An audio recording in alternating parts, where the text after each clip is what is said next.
വാർത്തകളിലേക്ക് മടങ്ങിപ്പോവുകയാണെങ്കിൽ ജമ്മു കശ്മീരിൽ സൈനിക വ്യൂഹത്തിന് നേരെ ആക്രമണം നടത്തിയ ഭീകരർക്കായി തെരച്ചിൽ തുടരുന്നു. അതിർത്തി മറികടന്നെത്തിയ ഭീകരരാണ് ആക്രമണത്തിന് പിന്നിലെന്നാണ് നിഗമനം. ഇന്നലെ ഉണ്ടായ ആക്രമണത്തിൽ 5 സൈനികരാണ് വീരമൃത്യു വരിച്ചത്. വിവരങ്ങളുമായി ER രാഗേഷ് നാഷണൽ ഡെസ്കിൽ നിന്ന് ചേരുകയാണ്. രാഗേഷ്, ഏറ്റുമുട്ടൽ തുടരുകയാണ്, ഭീകരർക്കായുള്ള തെരച്ചിൽ തുടരുകയാണ് എന്നുള്ളതാണ് മനസ്സിലാക്കുന്നത്. എങ്ങനെയാണ് വിശദാംശങ്ങൾ? ആര്യ, ഇന്നലെ വൈകിട്ട് 3:10 ജമ്മു കശ്മീരിലെ കഠുവ ജില്ലയിലെ ബഡ്നോഡ ഗ്രാമത്തിൽ വെച്ച് സൈനിക വ്യൂഹത്തിന് നേരെ ആക്രമണം ഉണ്ടായത്. ഏതായാലും സൈനിക വൃത്തങ്ങൾ ഇപ്പോൾ വ്യക്തമാക്കുന്നത് ആദ്യം ഈ വാഹന വ്യൂഹത്തിന് നേരെ ഗ്രനേഡ് എറിഞ്ഞു, അതിനുശേഷം 2 ഭാഗത്തുനിന്നും വെടിവെപ്പുണ്ടായി എന്നാണ് ഇപ്പോൾ സൈന്യം വ്യക്തമാക്കിയിരിക്കുന്നത്. അതായത് 1-2 പേരല്ല, മറിച്ചൊരു സംഘം തന്നെയാണ് ഈ ആക്രമണത്തിന് പിന്നിലെന്ന സൂചനയാണ് ഇപ്പോൾ സൈന്യത്തിന് ലഭിച്ചിരിക്കുന്നത്.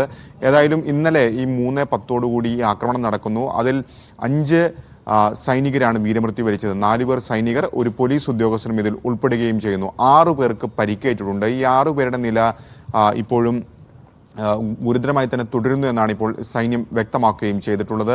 ഏതായാലും ഈ പ്രദേശത്ത് തെരച്ചിൽ തുടരുകയാണ്. പക്ഷേ അതിന് പ്രതികൂലമാകുന്നൊരു പ്രധാനപ്പെട്ട ഘടകം ഈ കഠുവ എന്ന് പറയുന്ന ജില്ല, അത് അന്താരാഷ്ട്ര അതിർത്തിയോട് ചേർന്ന് കിടക്കുന്ന ജില്ലയാണ്. ഒരു വശത്ത് പാകിസ്ഥാനാണ് അതിർത്തി, മറുവശത്ത് പഞ്ചാബും ഹിമാചൽ പ്രദേശുമാണ് അതിർത്തി പങ്കിടുന്നത്. മാത്രവുമല്ല, അതിർത്തി കടന്നെത്തിയ ഭീകരരാണ് ഈ ആക്രമണത്തിന് പിന്നിലെന്ന് തന്നെയാണ് സുരക്ഷാ സേന സംശയിക്കുന്നത്.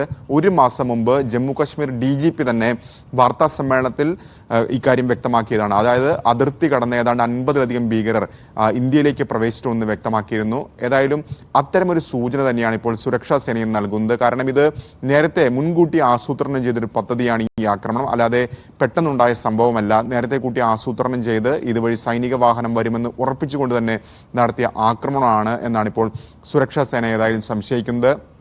അധിക സേനയെ ഈ പ്രദേശത്തേക്ക് ഇപ്പോൾ വിന്യസിക്കുകയും ചെയ്തിട്ടുണ്ട്. ഏതായാലും ഈ ആക്രമണത്തിനിരയായ ഈ സംഘം അവർ അധിക സേനാ നിലയിൽ ആ പ്രദേശത്ത് വിന്യസിച്ചായിരുന്നു. കാരണം സുരക്ഷ വർദ്ധിപ്പിക്കുന്നതിന്റെ ഭാഗമായാണ് ഇവരെ കൂടി ആ പ്രദേശത്ത് വിന്യസിച്ചത്. ആ സംഘത്തിന് നേരെയാണ് ഇപ്പോൾ ഏതായാലും ഇന്നലെ ആക്രമണം ഉണ്ടാവുകയും ചെയ്തിരിക്കുന്നത്. ഏതായാലും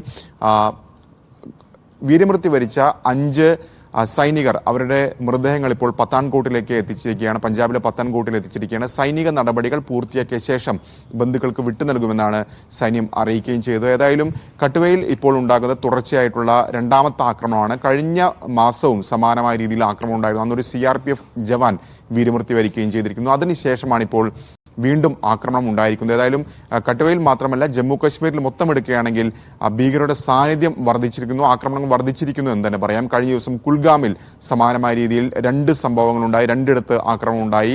അതിനു മുമ്പ് റിയാസിയിൽ ഒരു തീർത്ഥാടക സംഘത്തിന് നേരെ ആക്രമണം നടക്കുന്നു, നിരവധി തീർത്ഥാടകർ കൊല്ലപ്പെടുന്ന സാഹചര്യമുണ്ടായി. ഏതായാലും കശ്മീരിൽ സ്ഥിതി ഒട്ടും ശുഭകരമല്ല, അശാന്തമായി തന്നെ തുടരുകയാണ് കശ്മീർ.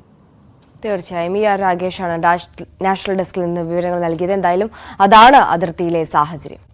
സംസ്ഥാന